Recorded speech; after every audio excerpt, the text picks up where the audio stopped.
Do you know हमारे भारत की longest coastal line किस राज्य में है? गुजरात में। और ये लॉन्गेस्ट कोस्टल लाइन काफ़ी खूबसूरत और सीरीन लैंडस्केप से भरा हुआ है, जिसको एक्सपीरियंस करने के लिए मैं निकल जाता हूँ solo from Bangalore with my bike.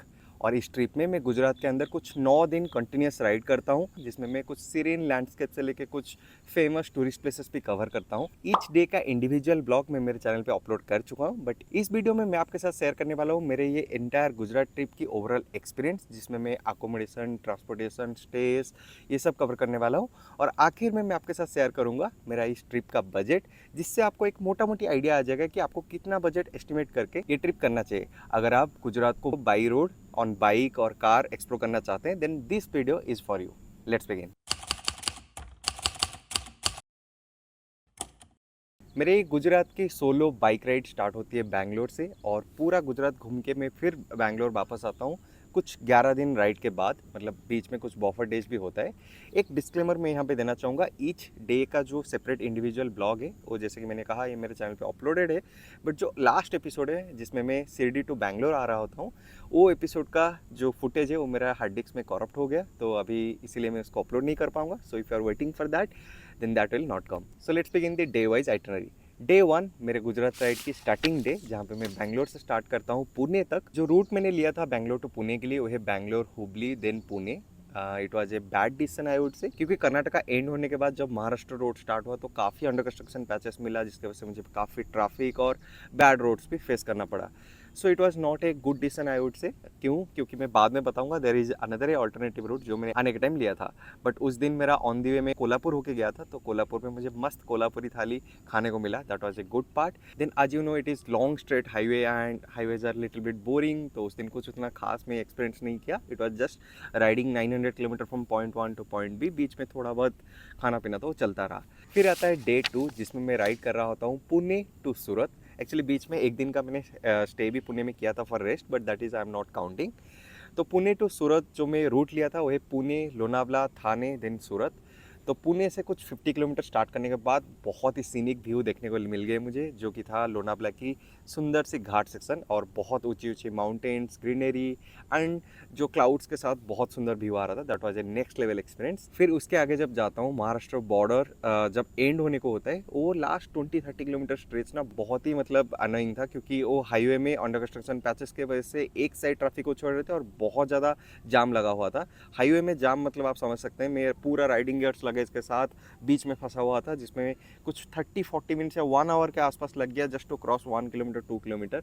बीच में मुझे इतना मतलब टायर्डिंग फील हुआ कि मैं रोड से नीचे उतर के फिर थोड़ा स्नैक्स पानी वानी पिया, फिर वापस आके उसी सेम ट्रैफिक में ज्वाइन किया। So it was A worst experience.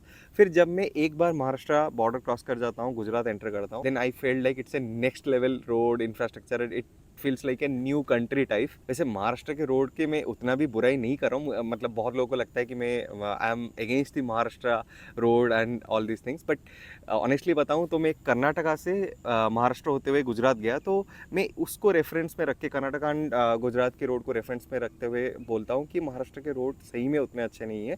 मुझे इतना उस टाइम एक्सपीरियंस करने को मिला, may be because of the under construction patches. Now it might be fixed, I don't know, but overall जो महाराष्ट्र के अंदर मुझे रोड का एक्सपीरियंस था, मुझे उतना अच्छा नहीं रहा। फिर मैं पहुंच जाता हूँ सूरत, और सूरत सिटी की तो अलग ही बात है, क्योंकि वहाँ का road infrastructure, cleanliness is next level. Even city के इनसाइड भी आपको wide road and double lane road मिलता है, बस लेन सेपरेट। काफ़ी अच्छा मतलब एक्सपीरियंस था मेरा सूरत सिटी में। तो उस दिन जैसे कि मैं काफ़ी राइड करके टायर्ड हो गया था, तो मैं ज़्यादा कुछ किया नहीं, थोड़ा बहुत लोकल फूड कुछ ऑर्डर किया था, वो खा के उस दिन मैंने रेस्ट ले लिया। नेक्स्ट आता है डे 3, जिसमें मैं राइड कर रहा होता हूँ सूरत टू सोमनाथ, और the route I took is Surat, Bhavnagar, then Somnath. And this was the most exciting day for me, because first time मैं फेरी में जाने वाला होता हूँ। Actually there is a ferry going from Hazira to Ghogha, which is near to Surat actually. तो मैं ferry में मेरे बाइक को लेके फर्स्ट टाइम गया, वो भी सी क्रॉस किया, मतलब समंदर के ऊपर एक साइड से दूसरे साइड। इट वाज कुछ 6 आवर्स का जर्नी था, and that was really exciting for me, क्योंकि फर्स्ट टाइम बाइक को फेरी में ले रहा था, अपनी बाइक को, और समुंदर क्रॉस कर रहा था बाइक में। तो वैसे टेक्निकली तो इनसाइड ही कंट्री था, आउटसाइड नहीं था, बट जो भी है it was exciting part for me. तो फिर मैं पहुंच जाता हूँ हाजिरा टू घोगा फेरी में। Hazira is a location where ferry terminal means the starting terminal is there from Surat. It is nearby which is around 30 to 40 kilometre. फिर वहाँ से मैं फेरी लेके जाता हूँ घोगा, कुछ 6 घंटे की जर्नी होता है। फिर घोगा पहुँचने के बाद वहाँ पे एक इंटरेस्टिंग चीज़ मेरे साथ होता है कि मुझे मिलते हैं एक न्यू राइडर फ्रेंड जो मुंबई से टिल द्वारका अपनी बाइक पे कर रहे थे। तो we communicated with each other, then we decided to stay together till Dwarka. फिर उसके बाद हम दोनों राइड करते हैं वहाँ से घोगा से Somnath. Road condition was mostly good, 80% तक रोड सही था, बाकी 20% कहीं बीच बीच में पैचेस थोड़ा ख़राब था एंड अंडर कंस्ट्रक्शन था। देन हम लोग सोमनाथ में पहुंच जाते हैं रात आई थिंक 7:30 के अराउंड।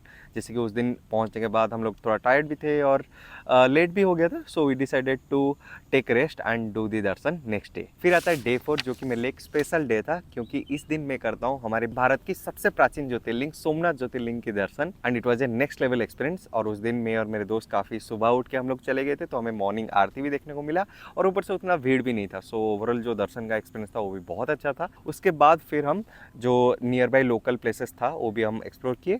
देन नेक्स्ट हम लोग राइड स्टार्ट किए Somnath to Dwarka on around 11 AM के अराउंड हम लोग स्टार्ट कर लिए थे and the road condition was very good. And on the way एक बहुत सुंदर सीनिक बीच पड़ता है, रोड साइड सी बीच पड़ता है, माधवपुर बीच ऐसे कुछ उसका नाम है। एक्चुअली बाई मिस्टेक मैं एक गलत टर्न ले लिया था, मेरे दोस्त मेरे आगे था या पीछे था शायद, मेरे दोस्त सही टर्न लेके उस बीच को एक्सप्लोर करके गया, बट मैं थोड़ा सा गलत टर्न ले लिया था, तो मैं पोरबंदर होके फिर जाके द्वारका पहुंचा। तो मैं ये बीच देख नहीं पाया, बट अगर आप प्लान करो तो definitely keep this in mind and explore this sea beach. फिर हम द्वारका पहुंच जाते हैं इवनिंग से पहले, और जैसे कि हमारे पास टाइम था और इवनिंग का आरती का भी टाइम नहीं हुआ था, तो हमने डिसाइड किए कि रात को ही दर्शन करने के लिए। सो मैं और मेरे फ्रेंड फिर जाते हैं द्वारकाधीश टेम्पल, और वहाँ पे भी उतना भीड़ नहीं था, तो उस दिन भी हमें आरती देखने को मिला, हालांकि थोड़ा दूर से हम लोग देखे, और द्वारकाधीश टेम्पल में काफ़ी बढ़िया से दर्शन हुआ। So it was a very nice day. एक ही दिन में हम सोमनाथ ज्योतिर्लिंग सुबह दर्शन किए थे, वो भी आरती देख के साथ, और इवनिंग में भी हम द्वारकाधीश टेम्पल दर्शन किए। So it was a really next level experience उस दिन का था। दोनों अच्छे प्लेसेस में जाके भगवान जी का इतना अच्छे से दर्शन मिलना, it's a blessing I would से। तो दैट वाज दी डे। फिर वहाँ पे हम द्वारिका में वहाँ के जो प्रसादालय था वहाँ पे काफ़ी अच्छा मतलब प्रसाद मिल रहा था, वो खाए। उसके बाद आके होटल में रेस्ट लिए। नेक्स्ट यानी कि डे 5 में मैं और मेरे दोस्त सुबह निकल जाते हैं नागेश्वर ज्योतिर्लिंग के दर्शन के लिए, और उसके बाद भी बहुत सारे और भी नियर बाय जो प्लेसेस है जैसे कि Bet Dwarka and many other places as well, हम लोग बाइक पे जाके एक्सप्लोर करते हैं। फिर उसके बाद मैं मेरे फ्रेंड को बाय बाय बोल के निकल जाता हूँ भूज के लिए। और ऑन दी वे टू भूज काफ़ी मुझे सीनिक रोड देखने को मिलता है, जहाँ पे दोनों साइड रोड के सॉल्ट डेजर्ट होता था और पानी था। फिर एक सीनिक सनसेट देखने के बाद मैं एंटर करता हूँ भूज में कुछ अराउंड 9 PM के अराउंड। थोड़ा सा उस दिन लेट हो गया था, एंड जो रोड कंडीशन था Dwarka to Bhuj was 70% good, 30% was not good. बहुत सारे अंडर कंस्ट्रक्शन पैचेस था इन बिटवीन, काफ़ी जगह इतना ख़राब था कि बाइक चलाने लायक भी नहीं था रोड। तो इसी वजह से मैं उस दिन बहुत ही टायर्ड हो गया था। फिर भूज पहुंच के मैं डिनर करके उस दिन रेस्ट कर लिया। नेक्स्ट डे यानी कि day 6 was most adventurous day for me and grateful day as well. दिन की शुरुआत होता है मेरा स्वामी नारायण टेम्पल जो कि भूज में है, वहाँ से। बहुत ही सुंदर टेम्पल था, काफ़ी बढ़िया लगा मुझे वो दर्शन करके। फिर उसके बाद वहाँ पे कुछ स्ट्रीट फूड ब्रेकफास्ट करके फिर मैं निकल जाता हूँ most iconic Prague Mahal and आईना महल को घूमने के लिए। That was really a lovely architecture made by the king. फिर उसके बाद मैं और भी कुछ नियर बाय प्लेसेस घूमता हूँ, and there was a most recommended place in Bhuj to explore, that was Smriti Van the earthquake museum, and वहाँ का एक्सपीरियंस भी मेरा बहुत अच्छा रहा। अगर आपको इन सब प्लेसेस के बारे में डिटेली जानना है तो इस डे का जो सेपरेट वीडियो है आप उसको चेकआउट कर सकते हैं, उसका लिंक आपको नीचे डिस्क्रिप्शन में मिल जाएगा। स्मृति वन के बाद मैं जाता हूँ one of the most scenic sunset देखने के लिए Bhuj to Rann of Kutch, also known as white desert. तो व्हाइट डेजर्ट जाने का जो रोड भी है वो काफ़ी अच्छा था भूज से, और काफ़ी सीनिक भी था while entering to Rann of Kutch. और एक चीज़ यहाँ पे मैं मेंशन करना चाहूँगा, रन ऑफ कच्छ जाने के लिए वहाँ पे एक रन उत्सव जहाँ पे पड़ता है उसके बाद पे एक BSF का चेक पोस्ट होता है, वहाँ पे परमिट की ज़रूरत होता है, क्योंकि ये जो Rann of Kutch white desert है वो पाकिस्तान के बॉर्डर में है, मतलब इंडिया पाकिस्तान बॉर्डर के पास, तो इसीलिए वहाँ जाने के लिए परमिट्स की ज़रूरत होता है। और परमिट्स वहीं पर आप ऑनलाइन स्कैनर के थ्रू निकाल सकते हो, वो परमिट्स आप वहाँ पर भी अप्लाई कर सकते सकते हैं, बट अगर आप कैब में किसी और टूर व्हीकल में जा रहे हैं तो वो लोग पहले से आपके लिए अप्लाई कर देते हैं। फिर मैं परमिट दिखा के पहुंच जाता हूँ the great Rann of Kutch, and believe me guys, it was next level view. It was truly a mesmerising experience to enjoy sunset there. काफ़ी सीनिक व्यू था, मैंने काफ़ी सारे फोटो वीडियो शूट किया वहाँ पे और सनसेट को भी एंजॉय किया। फिर वहाँ पे मेरे साथ एक मिस हैपन हो गया, मतलब मैं बाइक लेके रन ऑफ कच्छ जो वाइट डेजर्ट है सैंड के अंदर आ गया था, थोड़ा सा ऐसे मतलब एडवेंचर राइड करने के लिए, although it we should not do that. फिर जब मैं थोड़ा सा ज़्यादा अंदर चला गया था, फिर मेरा बाइक उसी सॉल्ट के अंदर फंस गया था, क्योंकि सॉल्ट के नीचे ना काफ़ी मोटा दलदल होता है, तो इसी वजह से मेरा बाइक वहाँ पे फंस गया। फिर मैं काफ़ी मुश्किल से, अकेला तो निकाल नहीं पा रहा था, कुछ लोगों के हेल्प से जैसे जैसे करके मैं वहाँ से बाइक को निकाला और उस सिचुएशन से बाहर आया। अगर आपको पूरा जानना है तो आप वो स्टे का वीडियो देख सकते हैं। ये होने की वजह से मैं ज़्यादा टाइम वहाँ पे और अच्छे से एंजॉय नहीं कर पाया। फिर कैसे कैसे करके मैं वापस आ गया मेरा होटल भूज में और खाना खा के मैंने रेस्ट लिया। नेक्स्ट डे यानी कि डे 7 मैं कह सकता हूँ it was most beautiful road of my life, क्योंकि मैं इस दिन ट्रैवल कर रहा होता हूँ भूज टू पाटन, और जो मैं रूट लेता हूँ वो है Bhuj road to heaven, then Dholavira, then Patan. Most beautiful road में इसीलिए बोला कि जो रूट है रोड टू हेवन का, that is really very scenic. At least एक बार तो सबको लाइफ में एक्सपीरियंस करना चाहिए मेरे हिसाब से। दोनों साइड समंदर और वाइट सॉल्ट की लेयर, मतलब दूर दूर तक आपको दिखाई देगा। एंड आप बीच में जब बाइक चला के जाएंगे, that was A next level experience. May be आपको मेरा एक्सप्लेनेशन थोड़ा सा फिल्मी लग रहा हो, but honestly it was truly a mesmerising experience, it's truly A magical experience.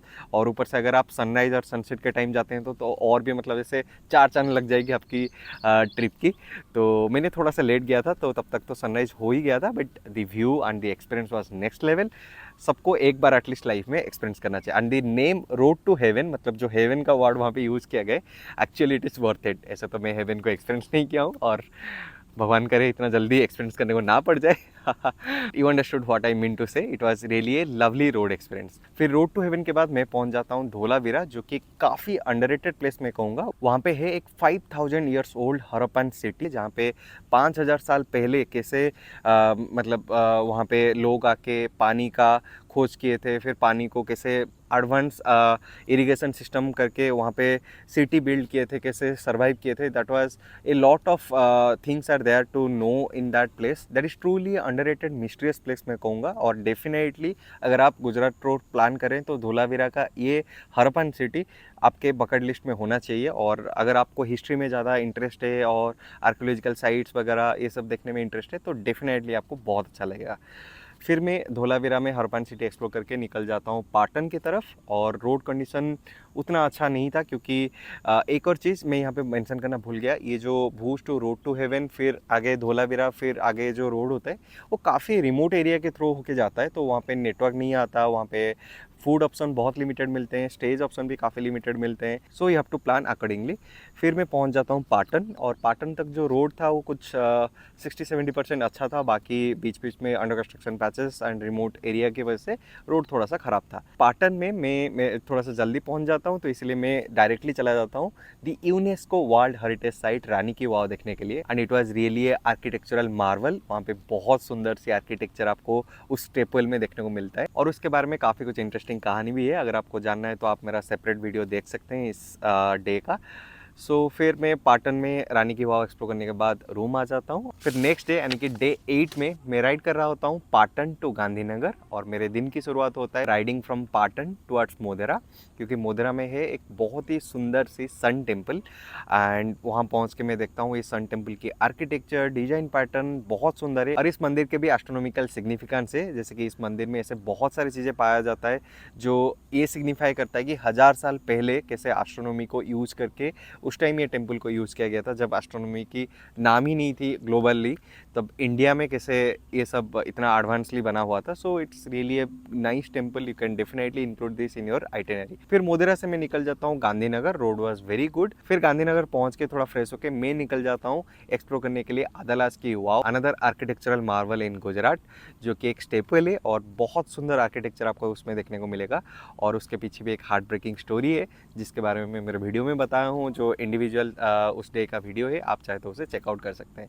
फिर आदालास की वाव देखने के बाद मैं निकल जाता हूँ अक्षरधाम देखने के लिए। वो भी एक बहुत सुंदर से टेम्पल है। स्पेशली मैं कहूँगा इसके इवनिंग जो व्यू में जब देखा तो नाइट टाइम का जो लाइटेड व्यू था वो बहुत ही सुंदर था। मुझे लगता है मैं जितने भी टेम्पल्स देखा हूँ सब में से अगर मुझे ऐसे कंपेयर करना पड़े कि इवनिंग टाइम में मतलब लाइटेड व्यू जो नाइट का कौन से टेम्पल का बहुत ज़्यादा सुंदर है, तो मैं इस टेम्पल का बोलूँगा। वैसे तो मंदिर को हम कंपेयर नहीं करना चाहिए, सभी मंदिर का अलग ही महत्व होता है, बट ब्यूटी वाइज ये टेम्पल रात को बहुत सुंदर दिख रहा था। फिर ये टेम्पल देखने के बाद मैं रूम आता हूँ और उस दिन रेस्ट करता हूँ। देन नेक्स्ट डे 9 में राइड कर रहा होता हूँ Gandhinagar to statue of unity. जो रूट में लेता हूँ है गांधीनगर से बड़ोदरा होते हुए statue of unity. Road condition was good and मैं स्टैच्यू ऑफ यूनिटी के पास पहुँच के फिर देखता हूँ कि वहाँ पे स्टे ऑप्शन थोड़ा सा कॉस्टलियर है, तो मैं स्टैच्यू ऑफ यूनिटी से थोड़े दूर राजपीपला नाम करके एक टाउन है, वहाँ पे लेता हूँ स्टे, जो कि कुछ 15 किलोमीटर के डिस्टेंस में था। फिर वहाँ पे जल्दी फ्रेश अप होके मैं निकल जाता हूँ स्टैच्यू ऑफ यूनिटी एक्सप्लोर करने के लिए। And trust me guys, it was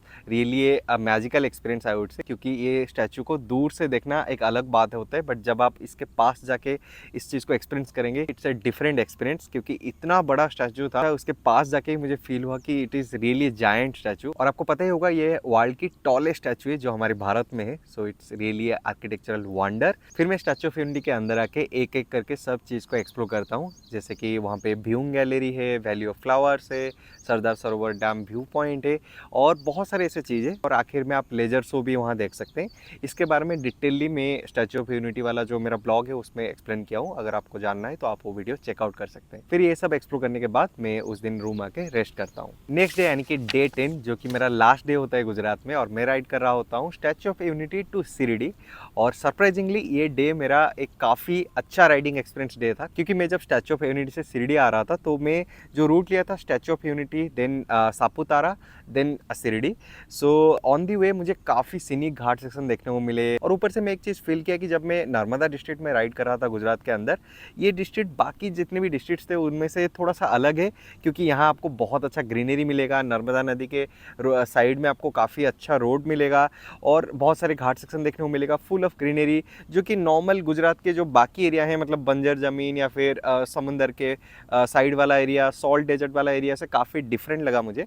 तो काफ़ी अच्छा ग्रीनरी दिखा, घाट सेक्शन मिला और मैं एक नेशनल पार्क के अंदर होके भी गया। So that was a good experience. फिर उसके बाद मैं एंटर किया सापुतारा, जो कि एक हिल स्टेशन है गुजरात के अंदर, and that was really beautiful hill station. वहाँ पे टेम्परेचर भी कम था और काफ़ी सीनिक व्यू था और वहाँ बहुत सारे पैराग्लाइडिंग वगैरह हो रहा था। बट जैसे कि ये मुझे पता नहीं था और मैंने प्लान नहीं किया था पहले से, तो वहाँ पे मैं ज़्यादा रुक नहीं पाया और कुछ एक्सप्लोर नहीं किया। बस बाई रोड सापुतारा क्रॉस करके फिर मैं एंटर किया महाराष्ट्र। महाराष्ट्र एंटर करने के बाद मैं शायद 9 दिन बाद उस दिन नॉनवेज खाया, क्योंकि गुजरात में वैसे नॉनवेज का ऑप्शन थोड़ा कम होता है, काफ़ी लिमिटेड मिलता है। उसके बाद मैं राइड करके पहुंचता हूँ शिरडी। महाराष्ट्र बॉर्डर स्टार्ट होने के बाद शिरडी तक रोड उतना अच्छा नहीं था। आई वुड से 50% road was good, 50% was not good. Next day यानी कि day 11 was the last day of this Gujarat trip, और ये मेरे लिए थोड़ा सा सैड तो था ही, क्योंकि लास्ट डे है और इतना अच्छा ट्रिप एंड होने जा रहा है। तो उस दिन मैं राइड कर रहा था Shirdi to Bangalore, which is around 1000 kilometre, 980 kilometre to be precise I think. तो उस दिन एक लंबा डिस्टेंस कवर करना था, तो इसलिए मैंने आज अर्ली एज पॉसिबल उठ के शिरडी से निकल गया।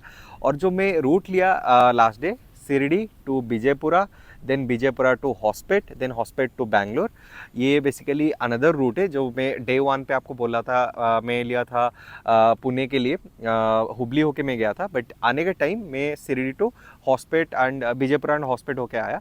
And it was a good decision, क्योंकि इस तरफ रोड काफ़ी अच्छा था। मतलब स्टार्टिंग महाराष्ट्र बॉर्डर जब तक विजयपुरा नहीं हुआ था शिरडी से, मतलब महाराष्ट्र के पार्ट जो था वो थोड़ा सा अंडर कंस्ट्रक्शन पैचेस बीच बीच में था, अच्छा नहीं था बीच बीच में, मतलब 60-70% good, 30% not good. But once I hit Karnataka, once I entered Karnataka, road was super fine, बहुत ही अच्छा हाईवे, पूरा विजयपुरा से टिल बैंगलोर तक बहुत सुंदर रोड था। Since it was a long ride around close to 1000 kilometre, and I think मेरे ये विस्टॉम बाइक पे ये सबसे मेरा लॉन्गेस्ट राइड था। तो मैं आके अराउंड इवनिंग पहुंच गया बैंगलोर में, and it was A tiring day for मी। ऐसे भी हाईवे में ज़्यादा कुछ था नहीं एक्सप्लोर करने के लिए, long straight highway, so as usual it is little boring. So इसी के साथ मेरा ये गुजरात राइड यहाँ पे डे 11 पे खत्म होता है। So that was it about day wise itinerary. अब बात करते हैं ट्रिप ओवरव्यू के बारे में। स्टार्ट करते हैं ट्रांसपोर्टेशन से। मैं ये ट्रिप मेरे खुद के बाइक में किया हूँ, from Bangalore to Gujarat then again back to Bangalore. जो टोटल डिस्टेंस मैंने कवर किया इस ट्रिप में वो है अराउंड 4985 या समथिंग टू बी प्रिसाइज। तो इस ट्रिप में मेरा जो माइलेज मेरा बाइक दिया वो कुछ था 28 के around, on an average 27.5 to 28। So I would say it was a good mileage, not very good, but it is good. The way I rode, based on that, I got this mileage. और road infrastructure की अगर बात करूँ तो overall जो इस trip का road experience था मेरा अच्छा था। बहुत सारे मेजर पार्ट्स में मुझे अच्छे रोड मिले और कुछ कुछ पार्ट्स में ख़राब रोड मिले, but that is completely fine, क्योंकि it's like our life, always you will not get good patches, there will be some rough patches in life as well, in road as well, that is it. और एक major credit जाता है इस trip का मेरे bike को, दी वीस्टॉम 250 SX from Suzuki. It's really a lovely bike. पूरा trip में मेरा अच्छे से साथ दिया, ऐसे कहीं पे भी कोई भी पॉइंट नहीं आया। मैं इतना लॉन्ग राइड किया, इतना धूप में गाड़ी चलाया, डिफरेंट डिफरेंट टेरेंट्स में भी चला, कहीं पे भी मुझे एक बार भी बाइक में कोई भी प्रॉब्लम नहीं आया। जो नॉर्मल रेगुलर मेंटेनेंस होता है वही करके मैं चला रहा था। So it gave me a really nice companion. So that is it. Next बात करते हैं अकोमोडेशन के बारे में। तो एंटायर ये ट्रिप में मेरे जितने भी मैंने होटल्स लिया था, मैं ऑन एन एवरेज एक प्राइस बता रहा हूँ 800 to 1200 के रेंज में ही मुझे सब होटल मिल गए थे। वैसे एक एक जगह आपको और थोड़ा प्रीमियम मिलेंगे, जैसे कि मैं बोला स्टैचू ऑफ यूनिटी के पास थोड़ा सा हाई रेट मिलता है, फिर भूज के पास भी मुझे अराउंड 900,000 के अंदर मिल गया था। सो ओवरऑल इस ट्रिप में मैं काफ़ी जगह सोलो रहा था और 2-3 जगह मेरे फ्रेंड जो मिला था मैं आपको बोल रहा था उसके साथ रहा था। तो मेरा इस एंटायर ट्रिप में जो पर डे अकोमोडेशन और स्टे था वो 800 से लेकर 900 का एवरेज रेट आया था। एंड जैसे कि ऑफ सीजन था, मतलब पीक टाइम नहीं था, कोई हॉलीडे या फिर बड़े फेस्टिवल नहीं था, तो इसी वजह से इतना क्राउड भी नहीं था, तो मुझे सही डील मिल जा रहा था। मोस्टली मैं Goibibo and make my trip से ही देख के बुक करा था। एंड मैं क्या करता था ना, Goibibo and make my trip में ऑनलाइन देख लेता था, फिर उनको डायरेक्टली कॉल करता था, तो उनके साथ थोड़ा सा नेगोशिएशन करके फिर सही डील पे बुक करता था। तो ये एक टिप्स मैं आपको देना चाहूँगा, तो आप डायरेक्टली अगर कॉल कर सकते हैं तो डेफिनेटली आपको थोड़ा सा बेटर डील मिलेगा। नेक्स्ट बात करते हैं best time for this Gujarat trip. So best time मैं कहूँगा October to February and is the best time, क्योंकि उस दौरान गुजरात में उतना गर्मी नहीं होता, क्योंकि गुजरात की क्लाइमेट थोड़ा हॉट एंड ह्यूमिड होता है। तो आप अक्टूबर के बाद मतलब नवंबर से फरवरी तक काफ़ी अच्छे से घूम सकते हैं, क्योंकि वहाँ क्लाइमेट थोड़ा प्लेजेंट होता है। और जब आप मार्च के बाद जाएंगे तो आपको बहुत ज़्यादा धूप और गर्मी मिलेगी। एंड जैसे कि वहाँ पे आपको बहुत ज़्यादा कोस्टल लाइन के पास भी घूमना पड़ेगा, तो आपको काफ़ी ह्यूमिडिटी की वजह से प्रॉब्लम हो सकते हैं। So you have to plan accordingly. Next बात करते हैं the most awaited part of this video, इस ट्रिप के लिए कितना बजट चाहिए। तो मेरा जो सोलो राइडिंग का बजट है मैं आपके साथ शेयर कर रहा हूँ। एंटायर ट्रिप का जो एक्सपेंस था मैं कुछ मेजर पॉइंट्स में डिवाइड कर दिया हूँ, और जो टोटल यहाँ पे मेरा एक्सपेंस निकल के आता है वो अराउंड 34 पॉइंट समथिंग, मैं इसको 35 मान लेता हूँ। तो 35,000 टोटल मेरा इस ट्रिप में खर्चा हुआ था। मैं आपको सजेस्ट करूँगा आप एक्स्ट्रा 5,000 अपने हिसाब से ऊपर नीचे करके इस ट्रिप को आराम से कर सकते हैं। So guys that is all about my solo Gujarat ride. मैं क्विकली आपके लिए कुछ पॉइंट्स कंक्लूड कर लेता हूँ। मेरे हिसाब से आपको गुजरात राइड डेफिनेटली करना चाहिए, क्योंकि ये स्टेट काफ़ी कुछ वेराइटी ऑफ चीज़ों से भरा हुआ है। जैसे आपको सीनिक लैंडस्केप से लेके ब्यूटीफुल आर्किटेक्चर देखने को मिलता है, कुछ अंडररेटेड हिस्टोरिकल साइट्स भी हैं, माउंटेन्स भी है, और वर्ल्ड की टॉलेस्ट स्टैचू हमारे ये गुजरात स्टेट में है। सो डेफिनेटली गुजरात को एक्सप्लोर करना तो बनता ही है। So guys that's all about this video. I hope ये वीडियो आपको हेल्प किया हो गुजरात ट्रिप प्लान करने में। अगर आपको ये वीडियो पसंद आया हो then please hit the like button. If आप any query related to this topic any other topic आप नीचे कमेंट कर सकते हैं, मैं आपका कमेंट जरूर पढ़ूंगा और रिप्लाई भी करूंगा। और आखिर में अगर आप हमें सपोर्ट करना चाहते हैं देन प्लीज़ हमारे चैनल को सब्सक्राइब कीजिए और बेल आइकन भी प्रेस कर दीजिए, ताकि आपको लेटेस्ट वीडियोज़ का अपडेट मिलता रहेगा। Thanks for watching, see you soon, bye bye.